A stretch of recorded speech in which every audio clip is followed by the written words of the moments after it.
வணக்கம். அன்பார்ந்த குரு ஜோதிட நேயர்களுக்கு உங்கள் ஜோதிடர் ஜேஎம்எஸ் சந்திரமௌலியின் பதிவு.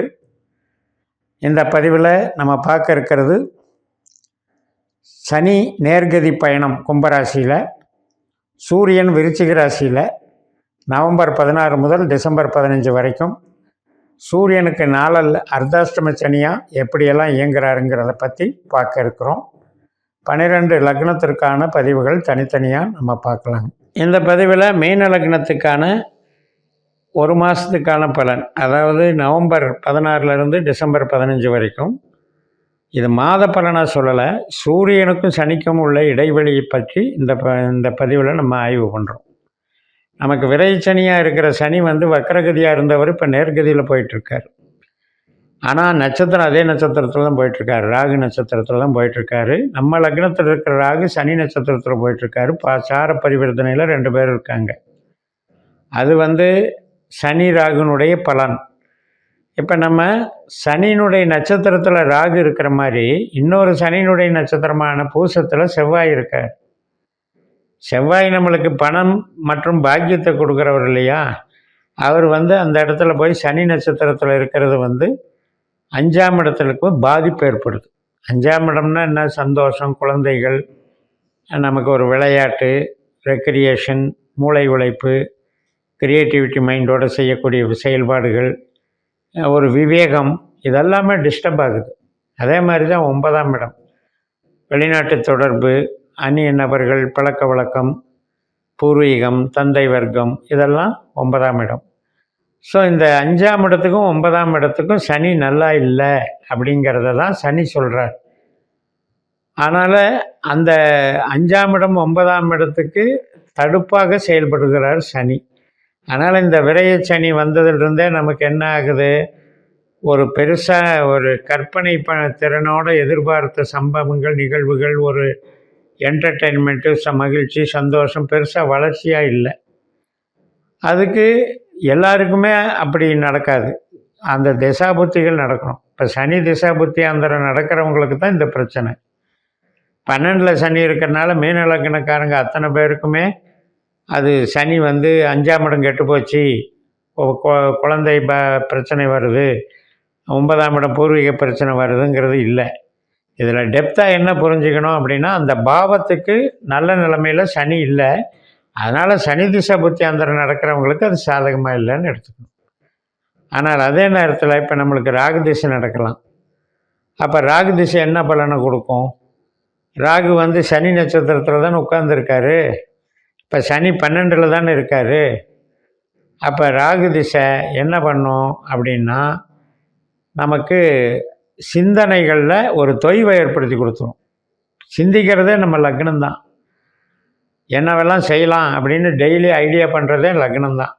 அங்கே இருக்கிற ராகு சனி மாதிரி செயல்பட்டாருன்னா அப்போ எடுத்த காரியமெல்லாம் விரயம், எடுத்த காரியமெல்லாம் தோல்வி, நான் சிந்திக்கிறது எதுவுமே எனக்கு ஒர்க் அவுட் ஆக மாட்டேங்குது, அல்லது எனக்கு பலகீனமாகவே இருக்குது, உடல் சோர்வு ஏற்படுது, ஒரு ஊக்கமே கிடையாது அப்படிங்கிறதுக்கெல்லாம் ராகு திசைக்கு அந்த பலன் எடுத்துக்கணும். இப்படி எல்லாமே திசை செய்யக்கூடிய இது விஷயம் எல்லாமே என்னென்னா நட்சத்திரத்தின்படி செயல்படுது. அப்போ அந்த நட்சத்திர சூத்திரங்களை அறிஞ்சு அந்த சூட்சமங்களை பயன்படுத்தி தான் நம்ம பலன் எடுக்கணும். இப்போ என்ன சொல்ல வர்றோம் அப்படின்னா, இப்போ பூர்வீகம் சார்ந்த நன்மைகளை சனி கொடுக்கல. அப்போ நமக்கு சனி திசை புத்தி அந்தரம் நடக்கும்போது அந்த பூர்வீகம் சார்ந்த கஷ்ட நஷ்டம் ஏற்படும். அதை நம்ம புரிஞ்சுக்கணும். வேறு திசை புத்தி அந்தரம் நடக்கும்போது பூர்வீகம் சார்ந்த கிரகத்துக்கும் சனிக்கும் சம்பந்தம் இல்லை உங்கள் ஜாதகத்தில்ங்கும்போது அது நல்லா தான் இருக்கும். அதனால் இதில் நம்ம ரொம்பவும் டெப்த்தாக போய் நம்ம கன்ஃபியூஸ் ஆகிறது வேண்டாம். அடிப்படையில் இந்த பதிவில் இந்த எடுத்துக்கிட்டு டாபிக் என்ன பண்ணணும் அப்படின்னா, நமக்கு சனி நட்சத்திரத்தில் 3 கிரகம் ஜாயின் ஆகிறார். நவம்பர் 19லிருந்து டிசம்பர் 2ஆம் தேதி வரைக்கும் சூரியன் சனி நட்சத்திரத்தில் இருக்கிற அதே நேரத்தில் செவ்வாய் கடகராசியில் பூச நட்சத்திரத்தில் சனி நட்சத்திரத்துலேயும், ராகு மீனராசியில் நமக்கு உத்திரட்டாதி நட்சத்திரத்தில் இருக்கிறாங்க. இந்த முக்கோணமாக இந்த 3 பேரும் சனி மாதிரி ஒன்றா செயல்படுறாங்க. அப்போ இந்த 3 கிரகமும் சேர்ந்து ஒரு இயக்கத்தை நடத்துவாங்க. ராகு, செவ்வாய், சூரியன், இதெல்லாம் என்ன அப்படின்னா இப்போ ரத்த சம்மந்தப்பட்ட உறவுகள்னு எடுத்துக்கணும் செவ்வாயை. அதே மாதிரி சூரியன் எடுத்துக்கிட்டிங்கன்னா தந்தை சமவர்க்கம் பலன்கள். நம்ம ஒரு வேலை பார்க்குறோம், கவர்மெண்ட் சம்மந்தப்பட்ட வேலை பார்க்குறோம், கவர்மெண்ட் சர்வீஸில் இருக்கோம், அல்லது கவர்மெண்ட் ஆர்டர் எடுத்து செஞ்சுக்கிட்டு இருக்கோம். இது மாதிரி விஷயங்கள் கவர்மெண்ட்டு சார்ந்த படிப்புகளில் வந்து நமக்கு கவர்மெண்ட் உதவிகள் எதுவும் வர வேண்டியிருந்தாலும் இது எல்லாம் தந்தை சம்மந்தப்பட்ட உறவுகளையும் சூரியன் குறிக்குது. ரத்த சம்மந்தப்பட்ட உறவு பிளட் ரிலேஷன் அப்படின்னா தம்பி தங்கை சகோதர சகோதரி அமைப்பில் செவ்வாய் வந்து வேலை செய்யும். ராகுங்கிறது வந்து வெளிவட்டார பழக்க வழக்கங்கள், வெளிநாடு தொடர்பு, நம்மளோட ஒரு இபி கனெக்ஷனு, இது மாதிரி ராகு வந்து வேலை செய்யும். பிரம்மாண்டமான கற்பனை, ஐடி லைனு, இதெல்லாம் ராகுக்கு உண்டானது. அப்போ நம்ம சிந்தனைகளில் இந்த மாதிரி ஃபீல்டில் இருக்கிறவங்களுக்கு இதெல்லாமே அந்த சிந்தனையில் இயங்கிக்கிட்டு இருக்கும். இந்த மூணும் நம்மளுக்கு ஒன்றுபடும். ஆனால் அது வந்து சக்ஸஸ் ஆகிறதுக்கு கொஞ்சம் தாமதமாகும். ஏன்னா சனி 12ல் இருக்கார் இல்லையா? அப்போ நம்ம இன்வால்மெண்ட் எல்லாம் பண்ணுவோம். ஆனால் வந்து சனி 12ல் இருக்கிறதுனால அது வந்து உறவுகள் சார்ந்து நன்மைகளை கொடுக்காது. அதே பொருள் சார்ந்து இப்போ ஒரு இடத்துல வேலை பார்க்குறோம்னா அந்த வேலைக்கு பிரச்சனை கிடையாது. ஏன்னா சனி வந்து நமக்கு தொழில் ஸ்தானத்துக்கு நல்லா இருக்குது. ஆனால் உறவுகள் சார்ந்த இது சந்தோஷம், மகிழ்ச்சி, ஒரு ரிலாக்ஸேஷன், குழந்தை பிறப்பு, திருமணம், இது சம்மந்தப்பட்ட விஷயங்களுக்கு இந்த ஒரு மாதத்துக்கு சாதகமாக இல்லை. அதுலேயும் பர்டிகுலராக சூரியனை கணக்கெடுக்கும்போது உங்களுக்கு வந்து நவம்பர் 19லிருந்து டிசம்பர் 2 வரைக்கும் இதில் வந்து முயற்சிகள் பண்ண வேண்டிய அவசியம் இல்லை. அவாய்ட் பண்ணிடணும் அந்த நாட்களை. சுபகாரியங்கள் சார்ந்த விஷயங்கள் அவாய்ட் பண்ணிக்கணும். வாகனங்கள் போகிறது, முதலீடுகள் பண்ணுறதெல்லாம் அவாய்ட் பண்ணிக்கணும். அதாவது திடீர் செலவுகள், அது எதன் வழியாக செலவுகள் அப்படின்னா பூர்வீகம் சார்ந்த செலவுகள் கொண்டு வந்து விட்டுரும். அதனால தான் அந்த பூர்வீகத்தில் கான்சன்ட்ரேட் பண்ண வேணாங்கிறோம். அதே மாதிரி குழந்தைகள் சம்மந்தப்பட்ட செலவுகள். இப்போ குழந்தைகளுக்கு ஏதாவது நெகட்டிவாக நடக்குது, அவங்களுக்கு ஏதாவது ஒரு ஆரோக்கிய குறைபாடு ஏற்படுது, அது சம்மந்தப்பட்ட செலவுகள் வர்றதுக்கும் அப்படி பார்த்துக்கணும். அது மாதிரி இப்போ குழந்தை பிறப்பில் ஈடுபட்டுருப்போம். நிறையா இப்போ மாடர்னாக வந்திருக்குது குழந்தை பிறப்புக்கு. அதில் வந்து ஃபெயிலியர் ஆகிறது, செயற்கை கருத்தரிப்பு இந்த மாதிரியெல்லாம் போகும்போது அதில் ஃபெயிலியர் ஆகிறது. ஸோ இந்த டேட்டுகளையெல்லாம் நம்ம இப்படி தான் நம்ம கவனிச்சுக்கணும். நம்மளுடைய ஜனன ஜாதகத்தில் பாஸ்கர அஸ்ட்ராலஜிஸ்ட்டை படி கணிச்சு 12 பாவத்துக்கும் நம்ம வந்து நட்சத்திரங்கள், உப நட்சத்திரங்கள் தெரிஞ்சுக்கணும். யார் வந்து 12 பாவத்தை இயக்குறாங்க. இப்போ ஒரே கிரகம் 4-5 பொறுப்பு எடுத்துக்கும், 2-3 பாவங்களுக்கும் பொறுப்பு எடுத்துக்கும்.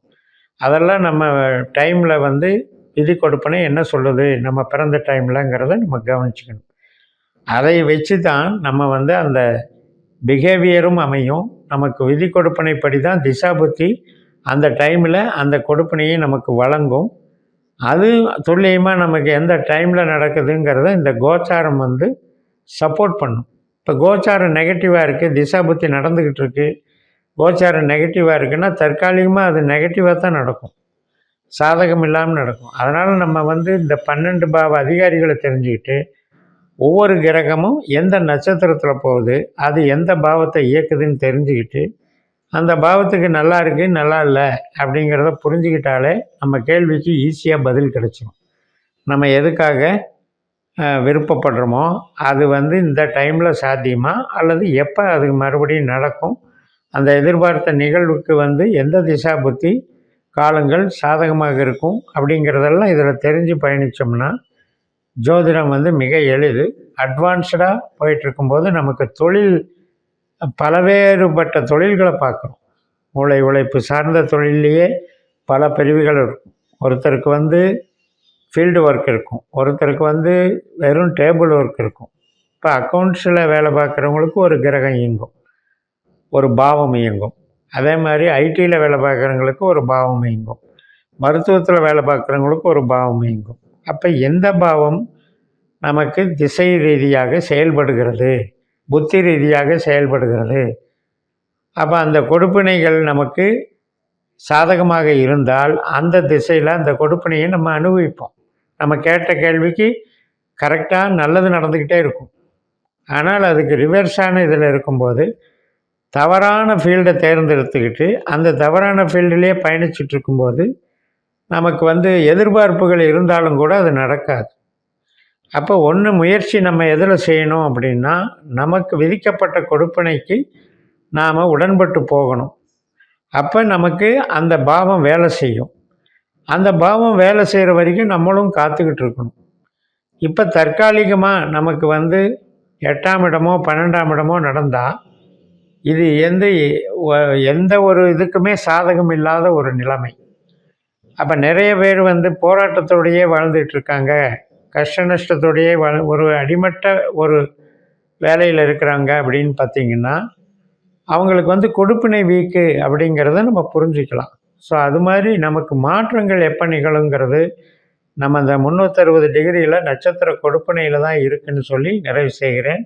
இந்த சேனலை சப்ஸ்கிரைப் பண்ணி ஷேர் பண்ணுங்கள். உங்கள் தனிப்பட்ட ஜாதக பலாபலன்களை என்னுடைய வாட்ஸ்அப் நம்பரில் தொடர்பு கொண்டு பலன் பெறுங்கள். உங்களிடமிருந்து விடைபெறுகிறேன். உங்கள் JMS. நன்றி, வணக்கம்.